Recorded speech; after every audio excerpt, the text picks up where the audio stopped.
YouTube channel में स्वागत है आपका। माय डियर फ्रेंड्स, आज हम टेट सीरीज 25 को सोल्व आउट करेंगे। और फ्रेंड, ये टेट सीरीज आपकी प्लेलिस्ट टिर्की fitter all India trade test में मिलेगी। और फ्रेंड्स, आज का वीडियो बहुत ही महत्वपूर्ण होने वाला है। इस वीडियो में आपको NCERT, ISRO, HSFC, IOCL, steel Burhanpur, UPL Maharashtra, ISRO, SDSC आदि एग्जाम के लिए बहुत ही महत्वपूर्ण वीडियो होने वाला है। वीडियो के एंड तक बने रहिए। और फ्रेंड्स, जो साथी इस वीडियो को पहली बार देख रहे हैं और यदि आपने अभी तक इस चैनल को सब्सक्राइब नहीं किया है तो प्लीज़ सब्सक्राइब कर लीजिए और बेल आइकन को भी दबा दीजिए ताकि आने वाली वीडियो की नोटिफिकेशन आपको मिलती रहे। तो चलिए स्टार्ट करते हैं।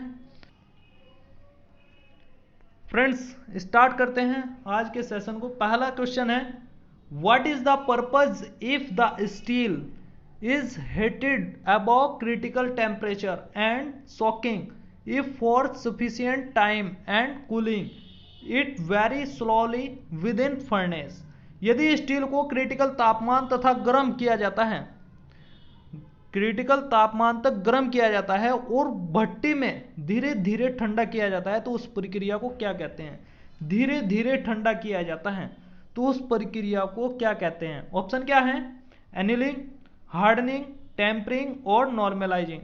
फर्नेस में धीरे धीरे भट्टी के अंदर धीरे धीरे ठंडा करना, तो वह क्रिया कहलाती है एनीलिंग। ऑप्शन नंबर ए इसका राइट आंसर हो जाएगा। ठीक है फ्रेंड्स, नेक्स्ट क्वेश्चन की ओर बढ़ते हैं। नेक्स्ट क्वेश्चन क्या है? Which grade slip gauge is used for precision tool room application. Precision tool room अनुप्रयोगों के लिए किस ग्रेड के स्लिप गेज का प्रयोग किया जाता है? ऑप्शन क्या है? ग्रेड 00, ग्रेड 0, ग्रेड 1 और ग्रेड 2। तो फ्रेंड, इसका राइट आंसर क्या होगा? देखिए, प्रिसीजन टूल रूम का जो प्रयोग है, जो ग्रेड प्रिसीजन टूल रूम में जो ग्रेड प्रयोग किया जाता है स्लिप गेज का, तो फ्रेंड ऑप्शन नंबर सी इसका राइट आंसर होगा, ग्रेड 1। ग्रेड 1 का प्रयोग ये आपका इंस्पेक्शन यानी प्रिसीजन टूल रूम में किया जाता है और ग्रेड जो 2 है ये वर्कशॉप में किया जाता है, इस कार्य के लिए होता है। जो ग्रेड 00 है ये रेफरेंस कार्यों के लिए प्रयोग में लाया जाता है और ग्रेड 0 की यदि बात करें ये कैलिब्रेशन कार्यों के लिए प्रयोग में लाया जाता है। क्लियर? नेक्स्ट क्वेश्चन की ओर बढ़ते हैं। फ्रेंड देखिए, नेक्स्ट क्वेश्चन क्या है? Which abrasive is used for lapping soft steel and cast iron? Soft steel and cast iron। नरम स्टील और अलोह धातुओं के लिए लेपिंग के लिए किस एब्रेसिव का उपयोग किया जाता है? ऑप्शन क्या है? Silicon carbide, boron carbide, aluminium oxide और फ्यूज्ड एल्यूमिनियम। फ्रेंड, ये क्वेश्चन आपका फिटर CITS एंट्रांस 17/10/2021 में पूछा गया है। देखिए friends, very most important question है। फ्रेंड देखिए, इंग्लिश लैंग्वेज में यदि आप इस क्वेश्चन को देखें तो ये क्वेश्चन एज इट इज निम्न क्वेश्चन बैंक में है, लेकिन इस क्वेश्चन की क्या खास बात है, यहां पर मैंने इसको सही करके लिखा है। ठीक है, हिंदी में तो यही क्वेश्चन किया गया है, लेकिन वहां पर निम्न के क्वेश्चन बैंक में यहां पर लिखा गया है हार्ड स्टील। हार्ड लिखा गया है यहां पर, और यहां पर क्या है? यहां पर लिखा गया है उसमें नरम धातु, नरम और अलोह धातु। ठीक है, तो फ्रेंड देखिए, निम्मी ने इंग्लिश लैंग्वेज के अकॉर्डिंग उस क्वेश्चन को राइट किया है। क्लियर? उस क्वेश्चन को इंग्लिश लैंग्वेज के अनुसार उसको राइट किया है, जबकि अधिकतर विद्यार्थी यदि हिंदी में लगाएंगे तो उसका आंसर गलत माना जाएगा। जो एंट्रेंस एग्जाम में एक रूल है, इंग्लिश लैंग्वेज को प्राथमिकता दी जाती है। तो फ्रेंड देखिए, इसका राइट आंसर क्या होगा? यदि नरम धातुओं के लिए यदि बात करें, नरम और अलोह धातुओं के लिए किस अपघर्षक का प्रयोग किया जाता है, किस एब्रेसिव का प्रयोग किया जाता है, तो फ्रेंड यहां पर राइट आंसर होगा एल्यूमिनियम ऑक्साइड। और यदि आ जाता है यहां पर हार्ड स्टील, हार्ड स्टील के लिए होता है friend silicon carbide. Clear? Silicon carbide इसका राइट आंसर होगा। निम्न में थोड़ा सा ये क्या है, इंग्लिश में कुछ और दिया है और हिंदी में कुछ और दिया है, और इंग्लिश के लैंग्वेज के अकॉर्डिंग उसका आंसर राइट किया है। क्लियर? क्या है? लेपिंग क्रिया में एल्यूमिनियम ऑक्साइड एब्रेसिव का प्रयोग किया जाता है। ऑप्शन क्या है?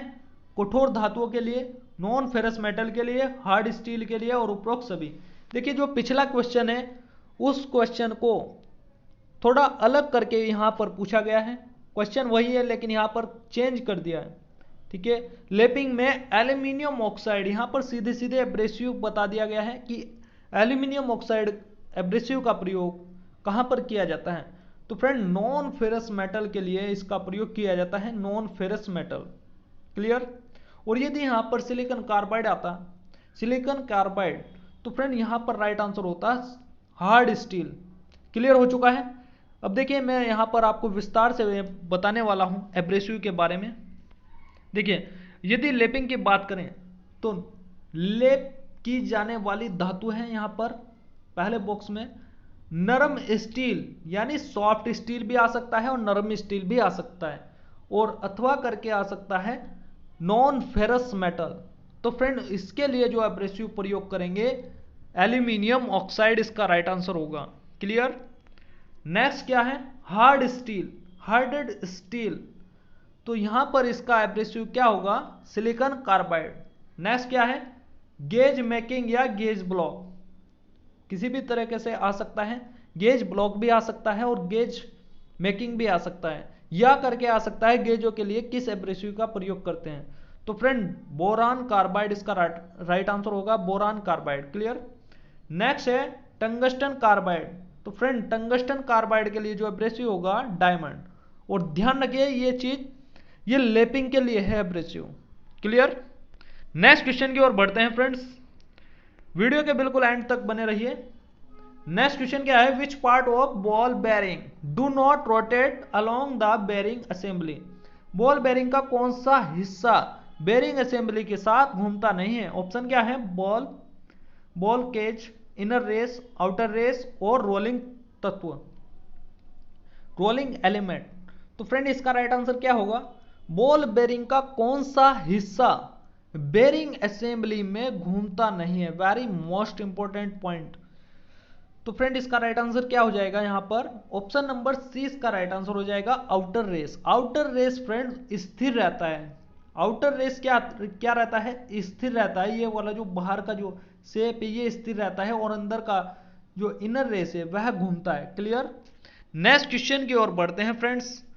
नेक्स्ट क्वेश्चन है आपका, what is the name of metal alloy of lead, tin, copper and antimony. सीसा, टीन, तांबा और एंटीमनी के मिश्र धातुओं का नाम क्या है। ऑप्शन क्या है, पीतल, गन मेटल, बेविट मेटल और लेडेड ब्रॉन्ज। तो फ्रेंड देखिए इसका राइट आंसर क्या हो जाएगा, बेविट मेटल इसका राइट आंसर हो जाएगा। चलिए देखिए इसको विस्तार से देखते हैं।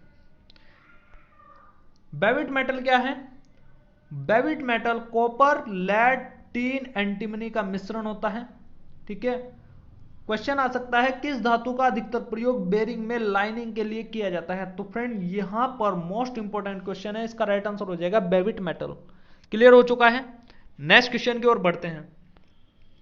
नेक्स्ट क्वेश्चन है आपका, which metal alloy is used to make friction bearing. Friction bearing बनाने के लिए किस मिश्र धातु का प्रयोग किया जाता है। वेरी मोस्ट इंपॉर्टेंट पॉइंट है मिश्र धातु। अधिकतर जो आंसर है यहां पर गलत हो सकता है, इसको ध्यान से देखना है, मिश्र धातु। ठीक है। ऑप्शन क्या है, टीन, निकेल, क्रोमियम और बेविट मेटल। ठीक है। ध्यान से, सावधानी हटी और दुर्घटना घटी। देखिए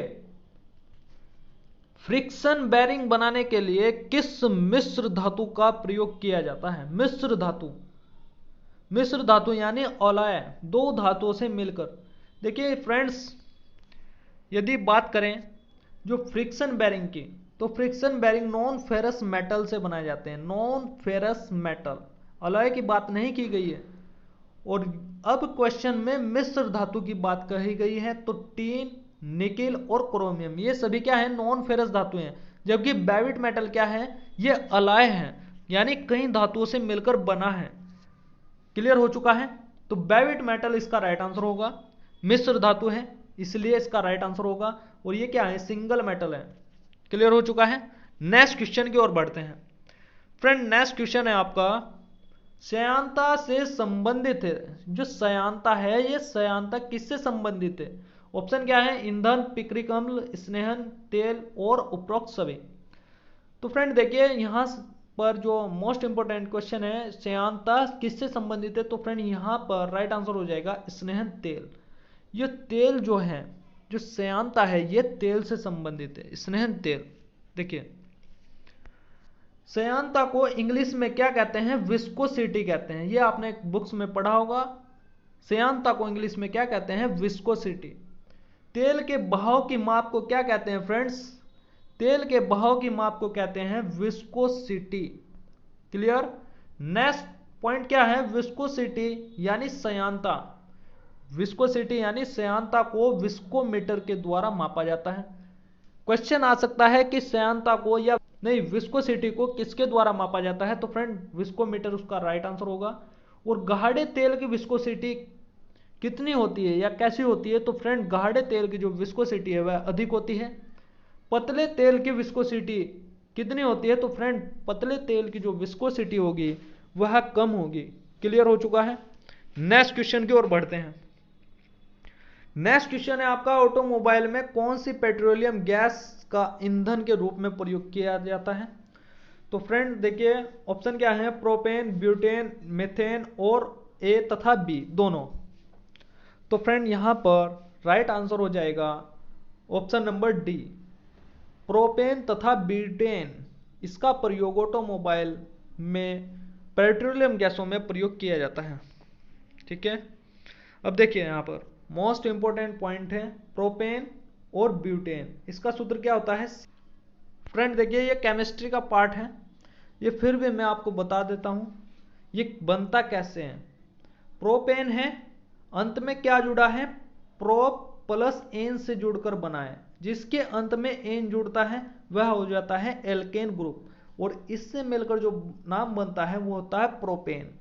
आपको क्या याद रखना है? इसको बनाने के लिए, इसको याद रखने के लिए आपको ये याद रखना होता है कि जिसमें एक कार्बन की मात्रा होती है उसको कहते हैं मेथ, जिसमें दो कार्बन हो उसको कहते हैं एथ, तीन कार्बन हो तो पोप, फिर ब्यूट, फिर पेंट, फिर हेक्स, फिर हेप्ट और फिर ऑक्ट, और जिसमें 9 कार्बन हो उसको नॉन कहते हैं, जिसमें 10 कार्बन हो उसको डेक कहते हैं।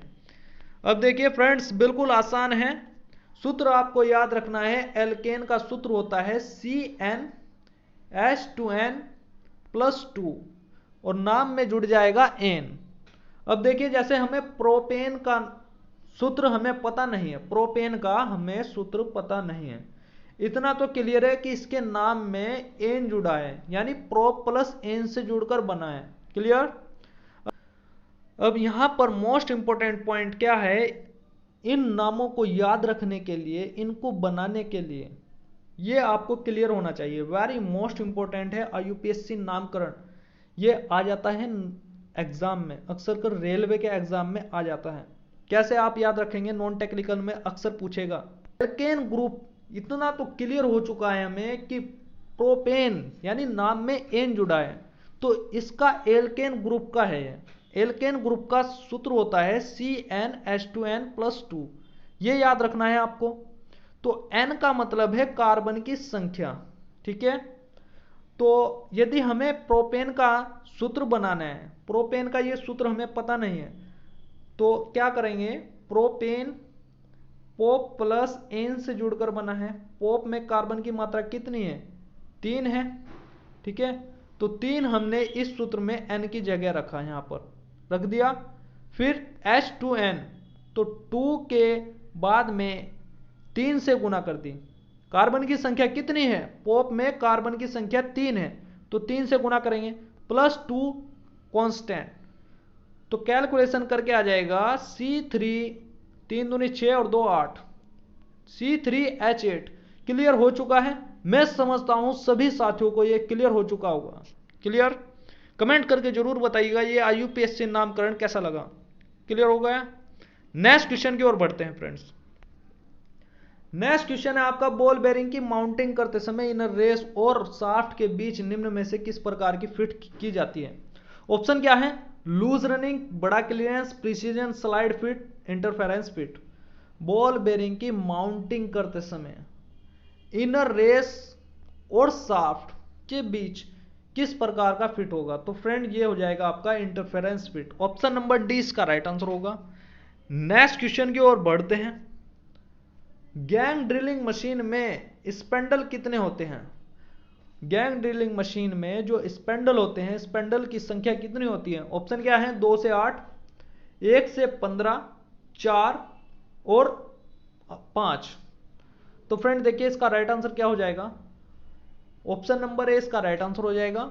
ठीक है, ऑप्शन नंबर ए इसका राइट आंसर हो जाएगा 2 से 8। नेक्स्ट क्वेश्चन की ओर बढ़ते हैं। मल्टी स्पेंडल ड्रिलिंग मशीन में स्पेंडल की कितनी संख्या होती है? ऑप्शन क्या है? 2 से 10, 5 से 20, 20 से 30 और 4 से 48। फ्रेंड देखिए मल्टी स्पेंडल ड्रिल मशीन नाम से पता चलता है मल्टी स्पेंडल यानी अधिक स्पेंडल होंगे। देखिए friends multi spindle drill machine की विशेषता है इसमें 4 से 48 होल किए जा सकते हैं, और 4 से 48 होल जब किए जा सकते हैं तो इतने ही स्पेंडल होंगे, जाहिर सी बात है। तो ऑप्शन नंबर डी इसका राइट आंसर हो जाएगा 4 से 48। क्लियर? नेक्स्ट क्वेश्चन की ओर बढ़ते हैं फ्रेंड्स। नेक्स्ट क्वेश्चन क्या है? नेक्स्ट क्वेश्चन क्या है? रेडियल ड्रिलिंग मशीन किसके द्वारा निर्दिष्ट की जा सकती है? ऑप्शन क्या है? ड्रिलिंग क्षेत्र, स्टोक की लंबाई, आर्म की लंबाई और स्तंभ के व्यास। तो फ्रेंड देखिए इसका राइट आंसर क्या हो जाएगा? ऑप्शन नंबर सी इसका राइट आंसर हो जाएगा, आर्म की लंबाई। ठीक है, देखिए फ्रेंड्स इस मशीन में ड्रिलिंग हेड एक रेडियल आर्म पर फिट होता है। जो ड्रिलिंग हेड है वह रेडियल आर्म पर फिट होता है जिसे मशीन पिलर पर चारों ओर घुमाया जाता है। रेडियल ड्रिलिंग मशीन के द्वारा शुद्धता में होल किए जाते हैं। रेडियल ड्रिलिंग मशीन के द्वारा 100 mm तक के शुद्धता में होल किए जा सकते हैं। वेरी मोस्ट इंपोर्टेंट क्वेश्चन है। क्वेश्चन आ सकता है कि किस ड्रिलिंग मशीन के द्वारा 100 mm तक के होल किए जा सकते हैं? तो फ्रेंड ये क्वेश्चन इसका राइट आंसर हो जाएगा 100 mm। ठीक है, नेक्स्ट क्वेश्चन की ओर बढ़ते हैं। नेक्स्ट क्वेश्चन क्या है? स्क्रू थ्रेड माइक्रोमीटर में कौन सा भाग रिप्लेसेबल होता है? वेरी मोस्ट इंपोर्टेंट क्वेश्चन है। तो फ्रेंड ऑप्शन क्या है? Anvil, spindle, ratchet stop, lock nut. तो देखिए इसका राइट आंसर क्या हो जाएगा? ऑप्शन नंबर ए इसका राइट आंसर हो जाएगा। स्क्रू थ्रेड माइक्रोमीटर में जो एनविल है उस भाग को रिप्लेस कर सकते हैं। रिप्लेस का मतलब होता है उसके स्थान को, मतलब उस भाग को चेंज किया जा सकता है। ठीक है ना? नेक्स्ट क्वेश्चन की ओर बढ़ते हैं। देखिए फ्रेंड्स यहाँ पर मोस्ट इंपोर्टेंट पॉइंट क्या है? इंपोर्टेंट पॉइंट है स्क्रू थ्रेड माइक्रोमीटर के एनविल का एंगल कितना होता है? तो इसका राइट आंसर हो जाएगा 60 डिग्री। नेक्स्ट पॉइंट क्या है? स्क्रू थ्रेड माइक्रोमीटर के स्पेंडल का एंगल कितना होता है? ये एनविल का है तो स्पेंडल का कितना हो जाएगा? 55 डिग्री इसका राइट आंसर हो जाएगा। नेक्स्ट क्वेश्चन की ओर बढ़ते हैं। ब्रिटिश माइक्रोमीटर के स्पेंडल पर 1 इंच में चूड़ियां होती हैं। जो 1 इंच में कितनी थ्रेड होती हैं, चूड़ी कितनी होती हैं? तो फ्रेंड ऑप्शन क्या है? 50, 25, 30 और 40। तो फ्रेंड इसका राइट आंसर क्या हो जाएगा? ऑप्शन नंबर डी इसका राइट आंसर हो जाएगा 40। क्लियर हो चुका है? नेक्स्ट क्वेश्चन की ओर बढ़ते हैं। नेक्स्ट क्वेश्चन है आपका माइक्रोमीटर का वह घूमने वाला हिस्सा जिस पर 25 या 50 निशान बने होते हैं वह क्या कहलाता है? मोस्ट इंपोर्टेंट है। तो ऑप्शन क्या है? रैचेट, बैरल या स्लीव, थिम्बल और निबल।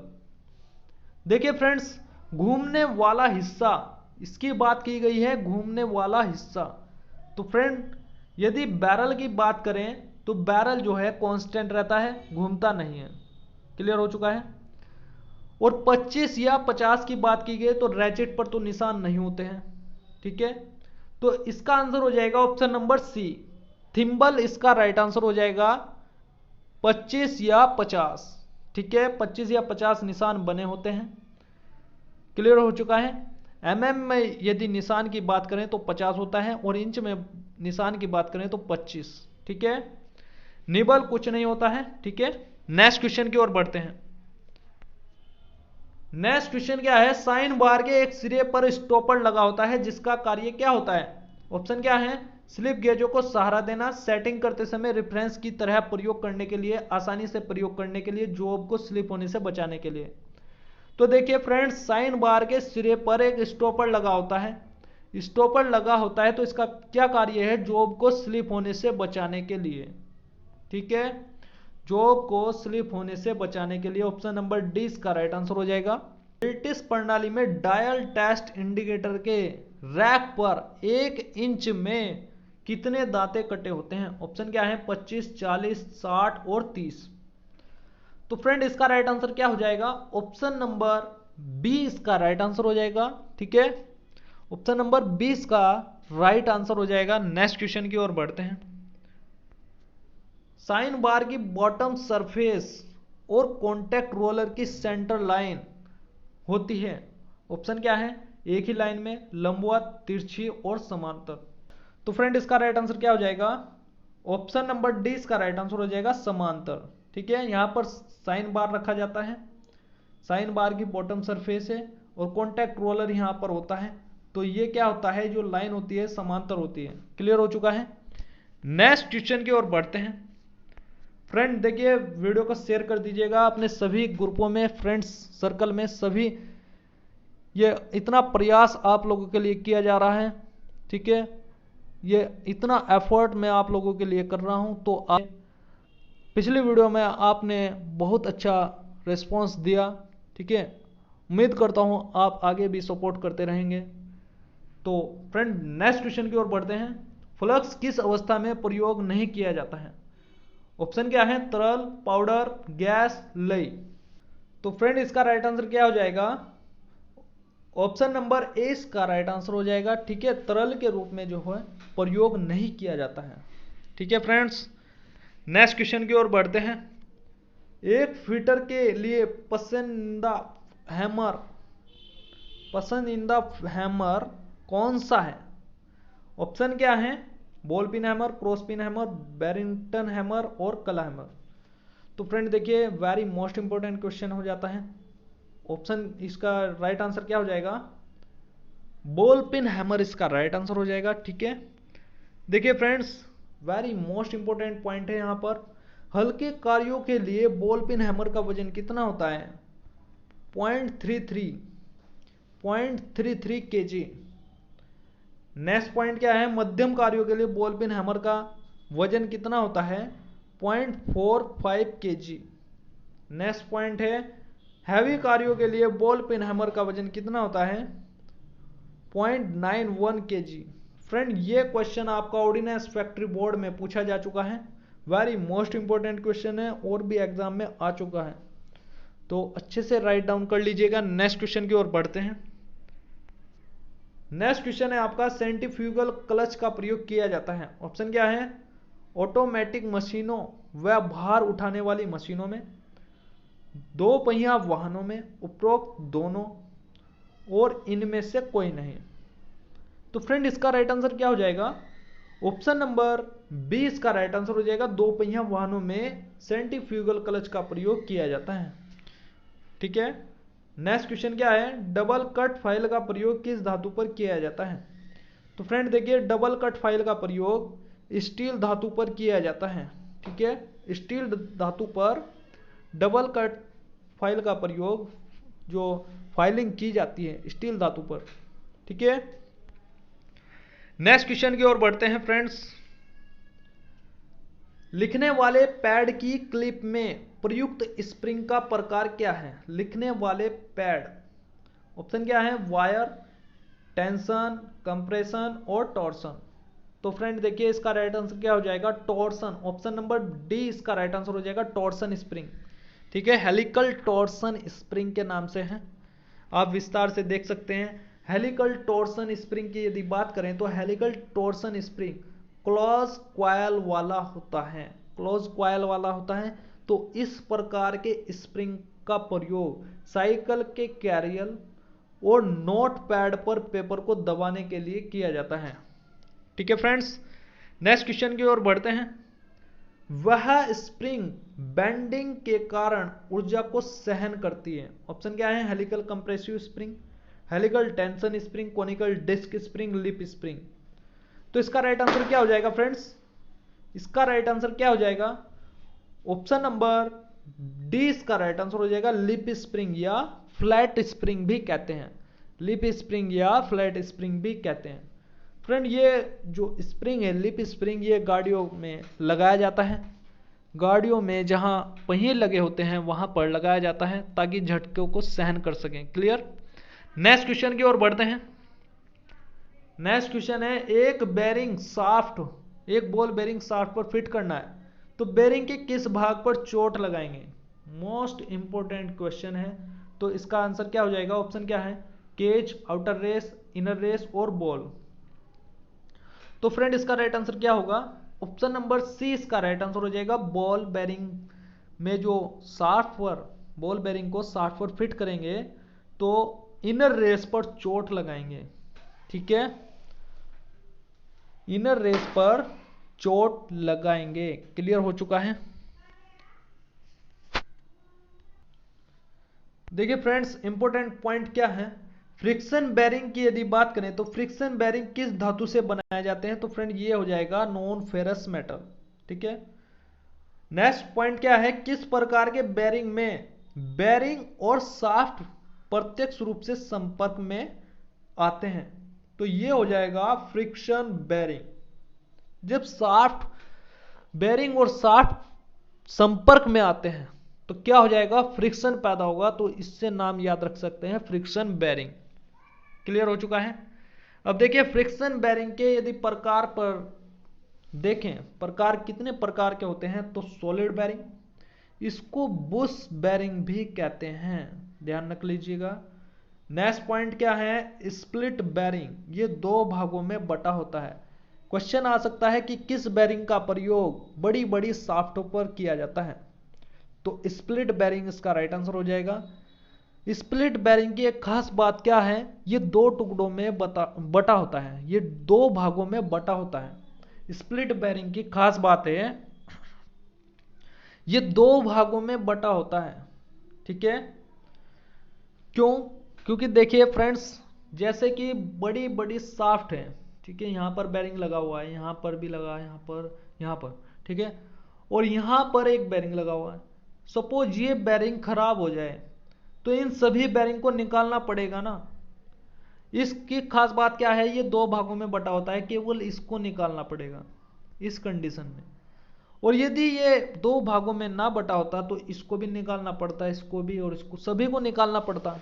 तो इससे काम आसान हो गया स्प्लिट बेरिंग की वजह से। नेक्स्ट पॉइंट क्या है? Self aligning bush bearing. Friend ये मिस अलाइनमेंट के लिए प्रयोग किया जाता है। नेक्स्ट पॉइंट क्या है? एडजस्टेबल स्लाइड बेरिंग, इसे स्लॉटेड रिंग नट द्वारा एडजस्ट किया जा सकता है, याद रख सकते हैं। नेक्स्ट पॉइंट क्या है? किस प्रकार के बेरिंग में शाफ्ट और बेरिंग प्रत्यक्ष संपर्क में नहीं आते हैं?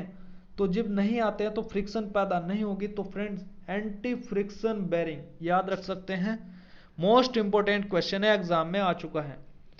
अब फ्रेंड्स एंटी फ्रिक्शन बेरिंग के प्रकार को देखते हैं। Ball bearing number 1, self aligning ball bearing, angular contact bearing, thrust ball bearing, roller bearing, self aligning roller bearing, needle roller bearing, tapered roller bearing right answer हो जाएगा। ठीक है। Next question की ओर बढ़ते हैं फ्रेंड्स। लेथ मशीन में प्रयुक्त gear set को कहा जाता है? ऑप्शन क्या है? Spur gear, intermediate gear, bevel gear और गियर ट्रेन। तो देखिए फ्रेंड्स इसका राइट आंसर क्या हो जाएगा? ऑप्शन नंबर डी इसका राइट आंसर हो जाएगा, गियर ट्रेन। क्लियर हो चुका है। नेक्स्ट क्वेश्चन की ओर बढ़ते हैं।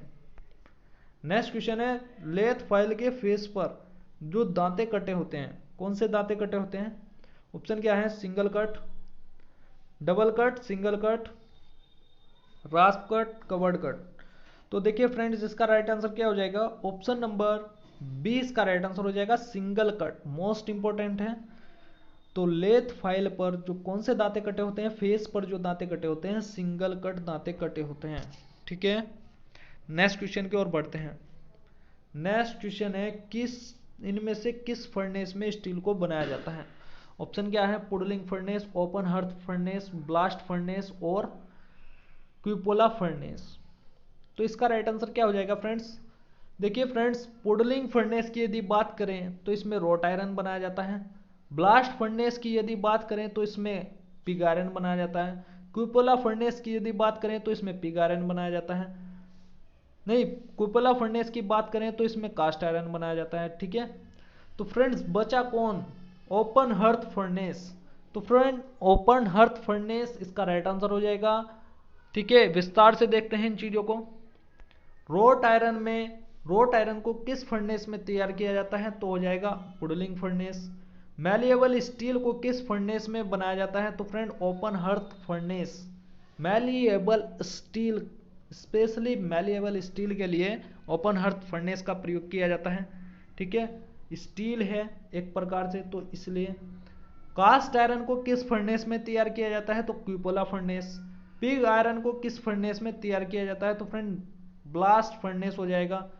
और यदि स्टील की बात करें तो इलेक्ट्रिक फर्नेस में तैयार किया जाता है। स्पेशली स्टील को इलेक्ट्रिक फर्नेस में तैयार किया जाता है, ध्यान रख लीजिएगा।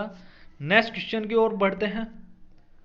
जस्तेदार लोहे की चादरें जंग से बची रहती हैं क्योंकि उनमें निम्नलिखित की परत विद्यमान होती है। किन की फ्रेंड्स? ऑप्शन क्या है? सीसा, क्रोमियम, यसद और वंग। तो फ्रेंड देखिए मोस्ट इंपोर्टेंट क्वेश्चन है। आंसर क्या हो जाएगा इसका? ऑप्शन नंबर सी इसका राइट आंसर हो जाएगा, यसद। नेक्स्ट क्वेश्चन की ओर बढ़ते हैं। नेक्स्ट क्वेश्चन है आपका स्फेलेराइट किसका अयस्क अथवा खनिज है? ऑप्शन क्या है? मरकुरी, मोलिब्लेडनम, सिल्वर और जिंक। तो फ्रेंड इसका राइट आंसर क्या हो जाएगा? ऑप्शन नंबर डी इसका राइट आंसर हो जाएगा। ठीक है, जिंक। जिंक धातु का अयस्क है स्फेलेराइट। क्लियर हो चुका है। नेक्स्ट क्वेश्चन की ओर बढ़ते हैं। नेक्स्ट क्वेश्चन है आपका वेल्डिंग के लिए विद्युत ऊर्जा को कैसे प्राप्त की जाती है? ऑप्शन है शंट जनरेटर, ट्रांसफार्मर, रेक्टिफायर, उपरोक्त में सभी। तो फ्रेंड देखिए इसका राइट आंसर क्या हो जाएगा? ऑप्शन नंबर 20 का राइट आंसर हो जाएगा, ट्रांसफार्मर। जो वेल्डिंग के लिए जो विद्युत ऊर्जा है वह ट्रांसफार्मर से प्राप्त की जाती है। ठीक है, नेक्स्ट क्वेश्चन की ओर बढ़ते हैं। पीतल और ब्रोंज को ज्वाला द्वारा वेल्ड किया जाता है। कौन सी ज्वाला के द्वारा वेल्ड किया जाता है? यानी पीतल और ब्रोंज के लिए किस फ्लेम का प्रयोग करते हैं? ऑप्शन क्या है? उदासीन, ऑक्सीकरण, कार्बन और ये सभी। तो फ्रेंड देखिए पीतल और ब्रोंज के लिए होती है ऑक्सीडाइजिंग फ्लेम। ऑप्शन नंबर 20 का राइट आंसर हो जाएगा, ऑक्सीकरण। ठीक है, देखिए फ्रेंड्स मोस्ट इंपोर्टेंट पॉइंट क्या है? सामान्य धातुओं के लिए किस फ्लेम का प्रयोग करते हैं? तो फ्रेंड यहां पर राइट आंसर हो जाएगा न्यूट्रल फ्लेम।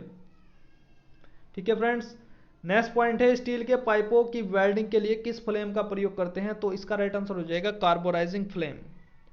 ठीक है, नेक्स्ट पॉइंट है ब्रास और ब्रोंज की वेल्डिंग के लिए किस फ्लेम का प्रयोग करते हैं? तो फ्रेंड यहां पर राइट आंसर हो जाएगा ऑक्सीडाइजिंग फ्लेम। क्लियर हो चुका है। नेक्स्ट पॉइंट है गैस वेल्डिंग करते समय किस गैस को सबसे पहले खोलते हैं? ये वेरी मोस्ट इंपोर्टेंट क्वेश्चन है, इसको ध्यान रख लीजिएगा। इसका राइट आंसर हो जाएगा एसिटिलीन। सबसे पहले किस गैस को खोला जाता है? तो इसका राइट आंसर हो जाता है एसिटिलीन। नेक्स्ट क्वेश्चन है जहां ऑक्सीजन और एसिटिलीन गैस मिक्स होती है उसको क्या कहते हैं? उसको कहते हैं इंजेक्टर। ठीक है, नेक्स्ट क्वेश्चन की ओर बढ़ते हैं। वर्नियर कैलिपर और माइक्रोमीटर की रीडिंग में क्या मुख्य अंतर होता है? ऑप्शन क्या है? माप में, अल्पतमांक में, स्केलों में और उपरोक्त सभी। तो इसका राइट आंसर हो जाएगा फ्रेंड्स अल्पतमांक में। जो इसकी लिस्ट काउंट है फ्रेंड्स ये भिन्न होती है। वर्नियर कैलिपर की लिस्ट काउंट अलग है, माइक्रोमीटर की अलग है। यदि वर्नियर कैलिपर की बात करें तो इसकी लिस्ट काउंट होती है 0.02 mm, इसकी लिस्ट काउंट होती है 0.01 mm। देखिए इसको विस्तार से देखते हैं। वर्नियर कैलिपर की लिस्ट काउंट होती है 0.02, जबकि माइक्रोमीटर की लिस्ट काउंट होती है 0.01। देखिए फ्रेंड्स यदि क्वेश्चन इस तरह से भी आ सकता है कि 0.01 mm कितने माइक्रोन के बराबर होता है? तो फ्रेंड देखिए मैंने कई बार आपको बताया है इस तरीके से, 1 माइक्रोन बराबर होता है 0.001 mm। क्लियर। अब 1 mm, ये mm की वैल्यू हमें पता करनी है, तब हम माइक्रोन में मान पता कर सकते हैं। ठीक है, यहाँ पर हम 1 mm की वैल्यू रखेंगे तो इसका मान आ जाएगा। 1 mm की वैल्यू का मान क्या हो जाएगा, ये mm हमने यहाँ पर कांस्टेंट रखा, ये बटे की जो गुना की जो चीज़ है ये बटे में जाएगी। देखिए फ्रेंड्स, mm को हमने कांस्टेंट रखा, ये इसके बटे में, तो 1 mm बराबर आ जाएगा इतने माइक्रोन, यानी 1000 माइक्रोन। दशमलव हटाएंगे, ऊपर जीरो बढ़ जाएगी, ठीक है। तो 1 mm का जो मान आ गया 1000 माइक्रोन। अब हमें पता किसका करना है, 0.01 mm, ये हमने यहाँ पर रखा। 1 mm की जो वैल्यू आई है वह आई है 1000, 1000 से गुना करेंगे। अब देखिए गुना करने का तरीका क्या है, ये दशमलव हमने हटाई यहाँ से, जितने दशमलव के आगे अंक हैं उतनी जीरो कैंसिल कर देंगे और गुना कर देंगे तो 10 माइक्रोन इसका राइट आंसर हो जाएगा, ठीक है फ्रेंड्स। डायल टेस्ट इंडिकेटर का अन्य नाम क्या है, तो इसका नाम हो जाएगा डायल गेज या इंडिकेटिंग गेज। क्लियर हो चुका है। नेक्स्ट पॉइंट क्या है, किस इंस्ट्रूमेंट पर ग्रेजुएशन क्लॉकवाइज और एंटी क्लॉकवाइज दिशा में बनी होती है, तो इसका राइट आंसर हो जाएगा डायल बोर गेज। ये होता है आपका 6 से 400 mm साइज में पाया जाता है। क्वेश्चन आ सकता है कि डायल बोर गेज किस साइज में मिलते हैं, तो ये हो जाएगा इसका 6 से 400 mm। नेक्स्ट क्वेश्चन की ओर बढ़ते हैं। ऑटोमेटिक पंच में किस प्रकार की एनर्जी स्टोर होती है, ऑप्शन क्या है, kinetic energy, potential energy, mechanical energy, electrical energy. तो फ्रेंड्स इसका राइट आंसर हो जाएगा आपका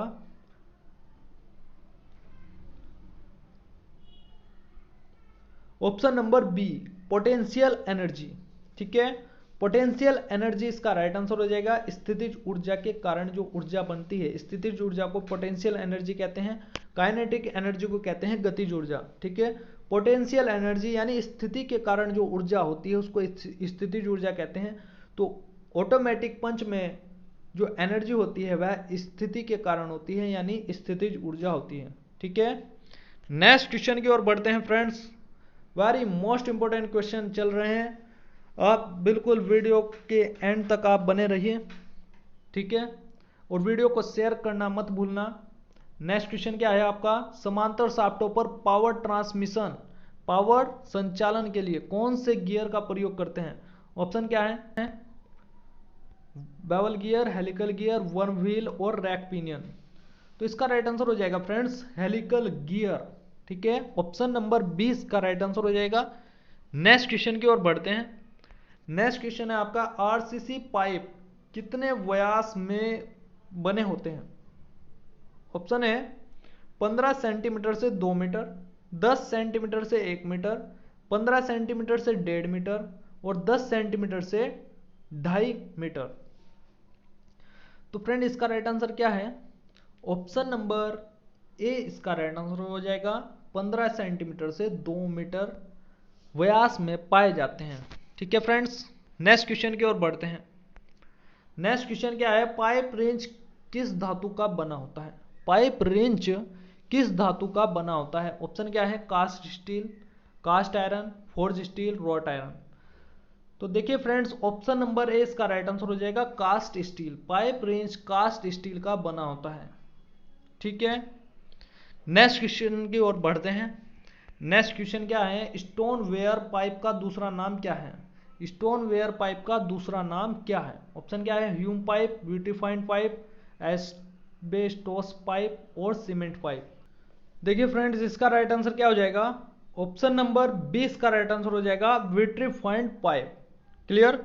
नेक्स्ट क्वेश्चन की ओर बढ़ते हैं। नेक्स्ट क्वेश्चन है आपका, स्कूटर का प्लग खोलने के लिए किस स्पैनर का प्रयोग करते हैं, ऑप्शन क्या है, double ended spanner, tubular box spanner, ring spanner और पाइप रिंच। देखिए फ्रेंड्स स्कूटर का प्लग खोलने के लिए इसका राइट आंसर हो जाएगा ट्यूबुलर बॉक्स स्पैनर, ठीक है। ये ट्यूबुलर बॉक्स यानी गहराई में नट और बोल्ट को खोलने के लिए इसका प्रयोग किया जाता है, ठीक है। नेक्स्ट क्वेश्चन की ओर बढ़ते हैं friends. Very most important question, ये इसरो एग्जाम के अकॉर्डिंग है, इसरो स्पेशली इसरो और नॉन टेक्निकल एग्जाम के लिए है, ठीक है। 30 मीटर सेकंड -1 या मीटर प्रति सेकंड, 30 मीटर प्रति सेकंड की गति से चलने वाले 2 केजी द्रव्यमान के बॉल की गतिज ऊर्जा ज्ञात कीजिए। ऑप्शन क्या है? 900 न्यूटन, 900 जूल, 900 पीए और 900 वाट। तो इसका राइट आंसर क्या हो जाएगा फ्रेंड्स? देखिए इसको कैसे सोल्व आउट करना है। बॉल की गतिज ऊर्जा हमको ज्ञात करनी है, ठीक है। और गतिज ऊर्जा का जो फॉर्मूला होता है, गतिज ऊर्जा यानी काइनेटिक एनर्जी, इसका फॉर्मूला होता है 1/2 mv²। और द्रव्यमान कितना दिया है? 2 kg हमें द्रव्यमान दिया गया है। ये m की वैल्यू है, m से डिनोट करते हैं द्रव्यमान को, ठीक है। द्रव्यमान का मात्रक होता है kg यानी किलोग्राम। मीटर प्रति सेकंड, ठीक है, यह होता है आपका v की वैल्यू। वेग जो होता है मीटर प्रति सेकंड में होता है। अब ये देखिए यहां पर -1 है, ये क्या है? देखिए वेग जो है हमारे पास 30 मीटर सेकंड की पावर -1 है।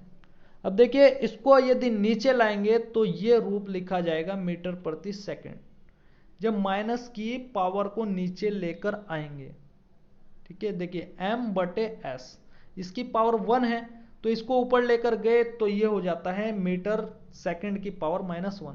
क्लियर? अब देखिए फ्रेंड्स 1/2 लिखेंगे, 1/2, फिर m की वैल्यू क्या है? 2 kg है, 2 लिखा हमने।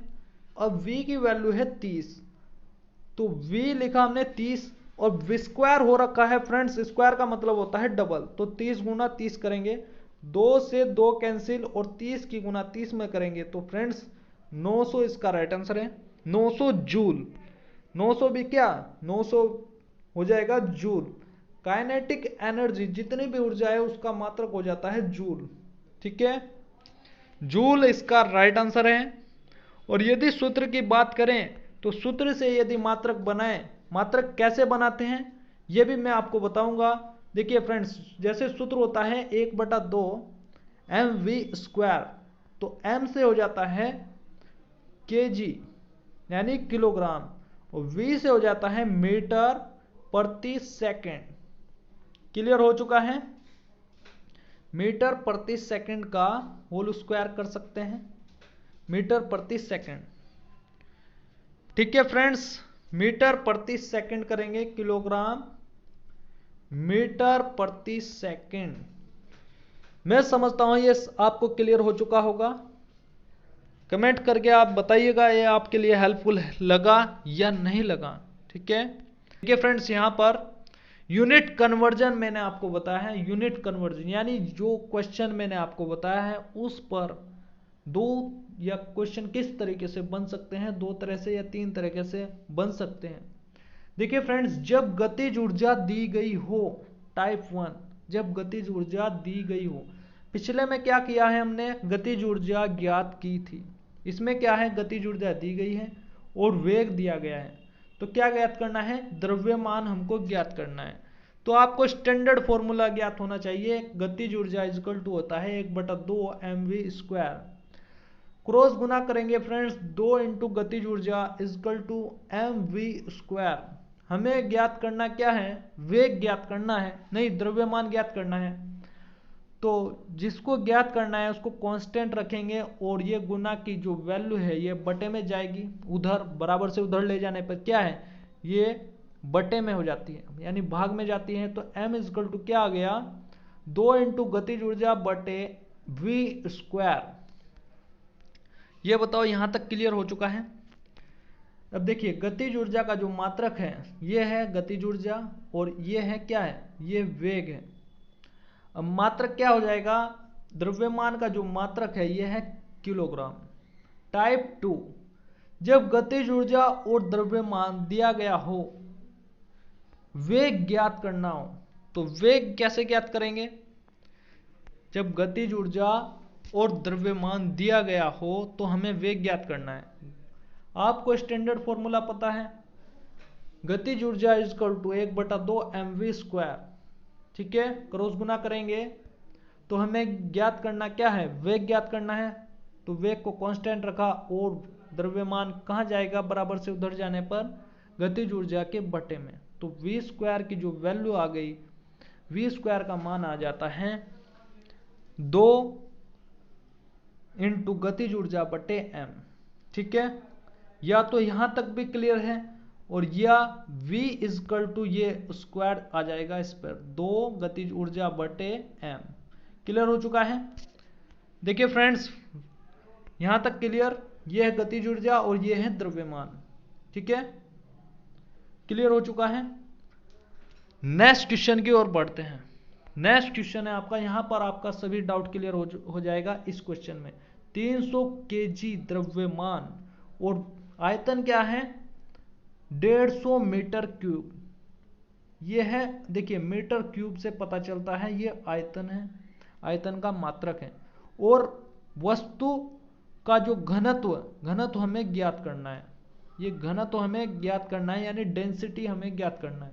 ऑप्शन क्या है, 2 किलोग्राम मीटर की पावर -3, 2 किलोग्राम मीटर 3 यानी मीटर क्यूब, और 2 किलोग्राम मीटर -1 नहीं -2, और 2 किलोग्राम मीटर स्क्वायर।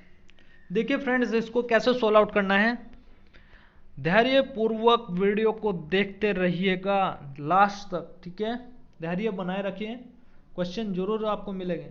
द्रव्यमान क्या है 300 केजी और आयतन क्या है 150 मीटर क्यूब। क्यूब से पता लगा है ये मात्रक है। ठीक है, फॉर्मूला क्या होता है फ्रेंड्स, घनत्व का जो फॉर्मूला होता है द्रव्यमान बटे आयतन होता है, ये फॉर्मूला होता है। देखिए द्रव्यमान का मात्रक होता है केजी यानी किलोग्राम, और आयतन का जो मात्रक होता है ये होता है मीटर क्यूब। ठीक है, क्लियर हो चुका है यहां तक क्लियर। द्रव्यमान कितना है फ्रेंड्स, द्रव्यमान है 300 केजी, आयतन कितना है 150। 1 0 से 1 0 कैंसिल, 15 से 30 कैंसिल, 2 केजी किलोग्राम प्रति मीटर क्यूब, ये आ गया किलोग्राम प्रति मीटर क्यूब। देखिए फ्रेंड्स, या करके ऐसे भी लिख सकते हैं इसको, किलोग्राम बटे में हमने लिखा, यही चीज को हमने इस रूप में लिखा मीटर क्यूब। अब इस मीटर क्यूब यानी m की जो पावर है 3, इसको जब ऊपर लेकर जाएंगे तो ये माइनस में हो जाएगा, तो ये रूप हो जाएगा फिर किलोग्राम मीटर की पावर -3, और यह आंसर हो जाएगा। ये हमारे कौन से ऑप्शन में है, ऑप्शन नंबर ए इसका राइट आंसर हो जाएगा। ठीक है, अभी देखिए यूनिट कन्वर्जन का टाइप फर्स्ट, जब घनत्व और द्रव्यमान नहीं, टाइप 1 यूनिट कन्वर्जन का टाइप 1, जब घनत्व तथा आयतन दिया गया हो और द्रव्यमान हमको ज्ञात करना हो। वेरी मोस्ट इंपॉर्टेंट है, बिल्कुल देखिए घनत्व इजकल टू क्या है, द्रव्यमान बटे आयतन, ये आपको क्लियर होना चाहिए, पहला जो स्टैंडर्ड फॉर्मूला है। द्रव्यमान का मात्रक क्या है किलोग्राम है, और आयतन का मात्रक क्या है मीटर क्यूब है। इसको ऐसे लिख सकते हैं किलोग्राम प्रति, ये बटे के लिए है, और मीटर क्यूब। ठीक है, क्रॉस गुना करेंगे फ्रेंड्स, घनत्व इंटू आयतन इजकल टू हो जाएगा द्रव्यमान। ठीक है, हमें ज्ञात करना क्या है, हमें द्रव्यमान ज्ञात करना है। तो द्रव्यमान बराबर क्या आ जाएगा, द्रव्यमान बराबर आ जाएगा, इसको इस रूप में लिख सकते हैं घनत्व इंटू आयतन। अब घनत्व का जो मात्रक होता है फ्रेंड्स, यदि सूत्र की बात करें फ्रेंड्स, देखिए घनत्व का हम सूत्र के अकॉर्डिंग मात्रक ज्ञात करें तो ये हो जाएगा आपका किलोग्राम प्रति मीटर क्यूब, किलोग्राम प्रति मीटर क्यूब। ठीक है, घनत्व का मात्रक है किलोग्राम,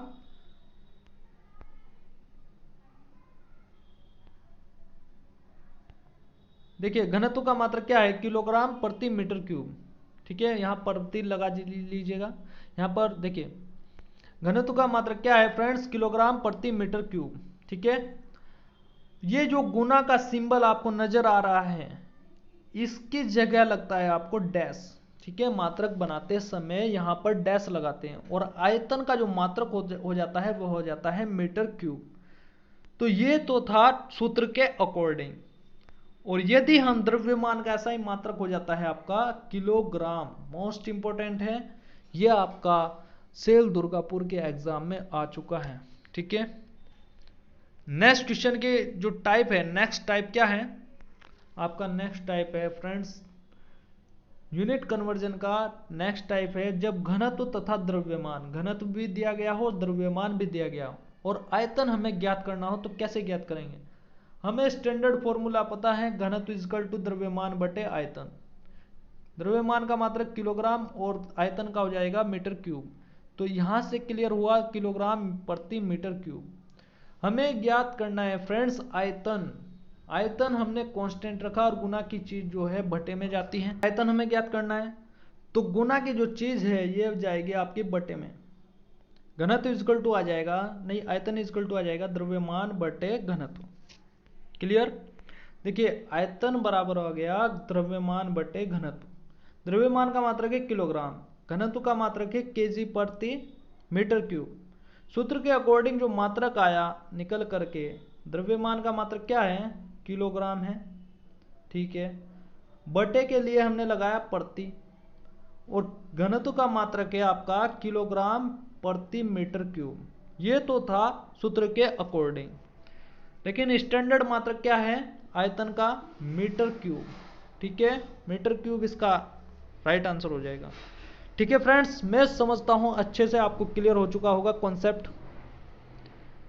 नेक्स्ट क्वेश्चन की ओर बढ़ते हैं। नेक्स्ट क्वेश्चन क्या है, 75 केजी द्रव्यमान के एक व्यक्ति का संवेग क्या है जब 2 मीटर प्रति सेकंड के एक समान वेग से चलता है। ऑप्शन क्या है, 50 केजी मीटर पर सेकंड, 75 केजी मीटर पर सेकंड, 100 केजी मीटर पर सेकंड और 150 केजी मीटर पर सेकंड। देखिए फ्रेंड्स, संवेग हमें ज्ञात करना है। इसमें 2 मीटर प्रति सेकंड, ये किसकी वैल्यू दी गई है, ये वेग की वैल्यू दी गई है। मात्रक से हमको पता चलता है मीटर प्रति सेकंड। ठीक है, नेक्स्ट क्या है, 75 केजी, ये द्रव्यमान का मात्रक है, केजी यानी द्रव्यमान, तो 75 केजी यानी एम की वैल्यू दी गई है। तो लिख लेते हैं, द्रव्यमान का जो वैल्यू है ये 75 केजी है और संवेग हमको ज्ञात करना है। तो वेग का जो वैल्यू है ये 2 मीटर प्रति सेकंड है। अब संवेग बराबर क्या होता है फ्रेंड्स, मोमेंटम कहते हैं इसको इंग्लिश में, द्रव्यमान इंटू वेग, ये होता है। और द्रव्यमान का मात्रक क्या है फ्रेंड्स, केजी यानी किलोग्राम, और वेग का मात्रक क्या है, मीटर प्रति सेकंड। तो संवेग बराबर क्या आ जाएगा फ्रेंड्स, द्रव्यमान का जो वैल्यू है 75 है और वेग का जो वैल्यू है 2 है, गुना करेंगे 150। अब देखिए फ्रेंड्स, वेरी मोस्ट इंपॉर्टेंट, मात्रक कैसे डिफाइन करते हैं, दोबारा बता रहा हूं आपको। द्रव्यमान का मात्रक है आपका केजी, तो केजी लिखा हमने। वेग का जो मात्रक है आपका ये है मीटर प्रति सेकंड। ठीक है, ये गुना है, गुना के लिए आप लगाएंगे डैश, ये आ जाता है आपका मात्रक। संवेग बराबर आ गया 150 केजी मीटर पर सेकंड। क्लियर। यूनिट कन्वर्जन देख लेते हैं, यूनिट कन्वर्जन का टाइप 1, जब संवेग तथा द्रव्यमान दिया गया हो और वेग ज्ञात करना हो, तो कैसे ज्ञात करेंगे। ये इस टाइप से क्वेश्चन आ सकता है फ्रेंड्स, कि यूनिट कन्वर्जन का मतलब ये है। ठीक है, यूनिट आपसे बदल कर भी पूछ सकता है, जरूरी नहीं कि संवेग ही पूछेगा आपसे। ठीक है ना, तो संवेग बराबर क्या है फ्रेंड्स, स्टैंडर्ड फॉर्मूला आपको पता है, संवेग बराबर द्रव्यमान इंटू वेग। द्रव्यमान का मात्रक किलोग्राम और वेग का मीटर पर सेकंड। अब देखिए फ्रेंड्स, हमें वेग ज्ञात करना है, वेग कांस्टेंट है और जो गुना में जो वैल्यू है ये बराबर से उधर जाने पर भाग में जाती है। क्लियर, यहां तक क्लियर हो गया। अब वेग बराबर क्या आ गया फ्रेंड्स, देखिए संवेग के बटे में जाएगा, वेग बराबर आ गया संवेग बटे द्रव्यमान। ठीक है, संवेग का जो मात्रक हमने अभी डिफाइन किया था ये है आपका, देखिए संवेग केजी और गुना के लिए हमने लगाया डैश मीटर पर सेकंड, और द्रव्यमान का मात्रक क्या है, केजी है। तो सूत्र के अकॉर्डिंग यदि हम बात करें तो ये हो जाएगा आपका केजी मीटर पर सेकंड और बटे के लिए लगाया हमने प्रति का चिन्ह और केजी। ठीक है। और यदि हम स्टैंडर्ड की यदि बात करें तो वेग का जो स्टैंडर्ड मात्रक होता है वह होता है मीटर प्रति सेकंड। क्लियर हो चुका है। ठीक है फ्रेंड्स, नेक्स्ट टाइप की ओर बढ़ते हैं। नेक्स्ट टाइप क्या है, जब संवेग तथा वेग दिया गया हो और द्रव्यमान हमें ज्ञात करना हो। कैसे ज्ञात करेंगे, स्टैंडर्ड जो फॉर्मूला है संवेग बराबर द्रव्यमान इंटू वेग।